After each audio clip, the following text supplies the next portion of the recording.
high school, college, how about in the industry? Absolutely can be used. In other words, we can take somebody who is relatively non-observant and put them in an environment where they can perform so much better. We've been doing this for 24 years. Our funding level in the 24 years is over $17 million. We've run over 1,900 tests, and the customers are extremely satisfied. We've been in 9 countries and 33 states in the United States. I started off as one person. I now have a whole group doing this. Arizona State University, which has been identified for 2 years in a row by the World Report, U.S. News and World Report, right, as the most innovative university. We are the most licensed technology coming out of that university in the last 20 years. And what is this technology? It's how to know almost everything without knowing anything. How to know almost everything without knowing anything. We're actually proposing that the greatest talent anybody can have in this world today, in any industry, is to be able to identify and utilize expertise. To identify and utilize expertise. We're proposing the less you know, the more you'll be able to identify and utilize expertise. It goes against everything that we've done in the past. Now, we actually have some precedents. Next. It's because we want simplicity, we want to minimize the need to think and make decisions, and we want to utilize expertise. Next. Okay, so this is what we did. We went and looked at technology. And we realized when they had good technology, the people didn't have to think about it. But they could see farther. Next. The people using the technology actually needed to know less. And less thinking. And less decision making. Next. Now we have the autonomous cars. The need to think goes up or down. The need to make decisions. The risk. It finally dawned on us that when we get people thinking and making decisions, it always leads to what? Risk. Wow. And here this whole time, I mean, even in my own family, when I was teaching my kids, my older kids, I try to make them think. Right? I'd send them to the room to think about things. Not too smart. The whole concept was wrong. Not optimal. In order for me to raise my younger kids properly, I had to totally change my culture. I had to realize that everything basically that I've been taught in my culture on the major things was inaccurate. And so I had to go through a complete change. So I actually tested out all these concepts in my family before I even went to the industry to test these out. Next. Today, you go down to Singapore, there's this area by the airport, right? You have your app, you can call these guys, right? They show up, they take the address, everything's automated, they take you to your place, drop you off, and it's free. Right? Because they're testing it out. In the United States, Uber's trying to do the same thing. And it's not far-fetched, right? I caught an Uber ride in San Diego, right? Before the Uber driver came, I knew exactly what the car was going to look like. I knew who the driver's name was. Right? When the driver picked us up, right? They know where the address is. It's already in the GPS. So this is not too far-fetched. I mean, they're starting to do this. Thanks. Now, for a long time, in a lot of countries, they had these automated factories, right? Automated manufacturing. But in other locations, they're using what? Manpower. Which one do you think is going to be around in another 2 or 3 years? Everything's going to be what? Automated. Going to robotics. China is the largest buyer of robots and using automation. Now, this is very unusual. For some of you who have gone into the Netherlands, this is in the basement of Amsterdam Central, the train station. And it's like a grab and go. So if you need coffee, you need newspaper, you need something in a hurry on your way to catch the train. But this is different because it's not called grab and go. It's called scan, pin, and go. There are 2 people who work in this little shop. Their only job is to stock, to replace what's missing on the shelves. Everybody else comes in, grabs what they want, scan it, and they're gone. Nobody ever checks them. Now, why does this work?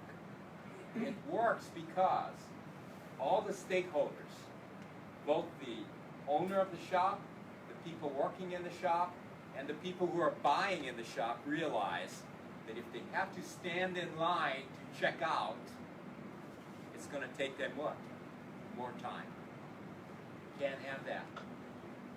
So everybody realizes it's to our benefit to pay for it. Are these people at a higher level of thinking or a lower level?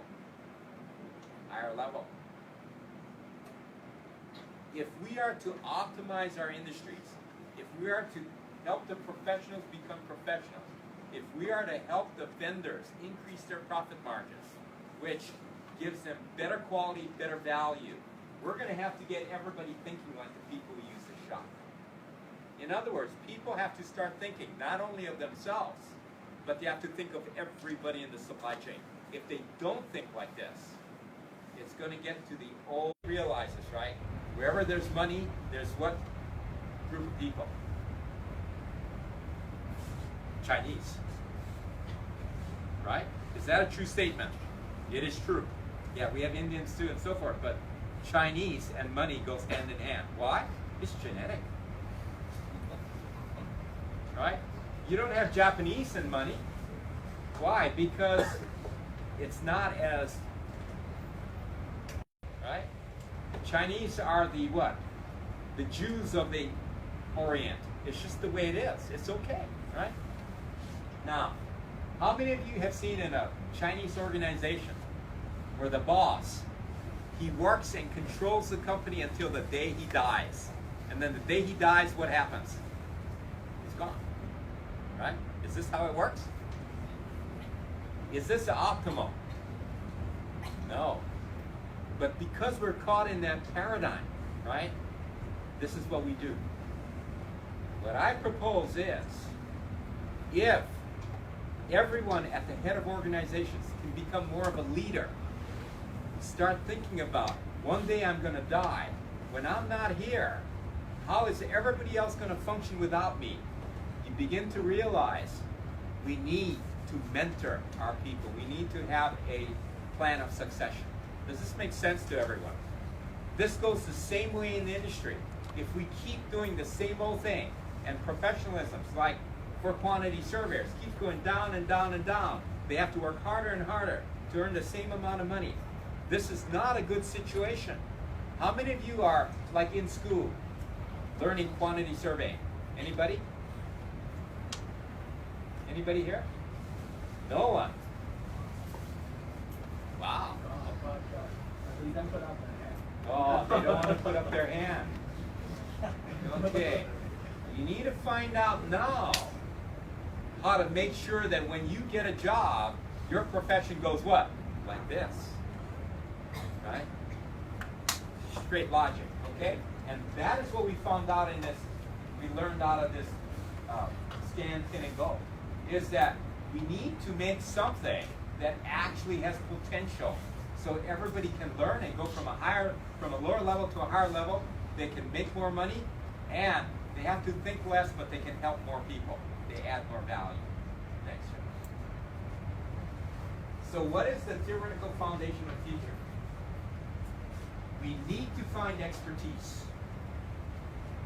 And these experts, if you start making these experts think, they cannot maintain their expertise. The experts see it simply. The experts know everybody else is not an expert, so they make it simple. Now the last bullet. This has to happen where a non-expert can know who an expert is. This is the most difficult thing. For example, a developer, if they don't know who an expert is, if they don't have the expertise, they have to know who an expert is. And we found out how to do this. And to me, this is the greatest skill of all skill. This is in project management. This is in identifying expertise. This is in buying services, delivering services. It's everything. We have found a way that non-experts can identify experts. Next. This is the best value approach. Now, we have found out that owners cannot control the vendors. We know this is true. How do we know this? Well, because we have a problem. If the owners could control the vendors, we wouldn't have a problem. But we have a problem. Now, as the owners find out they can't control the experts, what starts happening? We have things called contracts.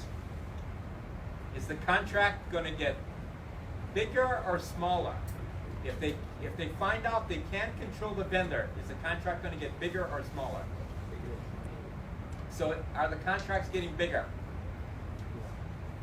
It's just common sense. If somebody depends on a contract to get somebody else to do something, does their risk go up or down? It goes up. And because no one can control anybody else, this is a natural law. When somebody tries to use a contract to control somebody else, what happens? The risk goes what? And they still will be disappointed. The only difference now is they have to go and hire a what? A lawyer. And all of a sudden in today's society, lawyers have become more important or less important? More. Does this make sense? Yes. If it was simple and transparent and we could utilize expertise, the need for lawyers would go completely away. Any company and organization that depends on the contract to get the job done has tremendous risk. And is their cost actually higher or lower? It's actually higher, but they don't even know it. It's like common sense. You wonder, why don't the large organizations understand it? Because they're all non-observant. They don't even see it. It's human beings that cause all the problems. Okay.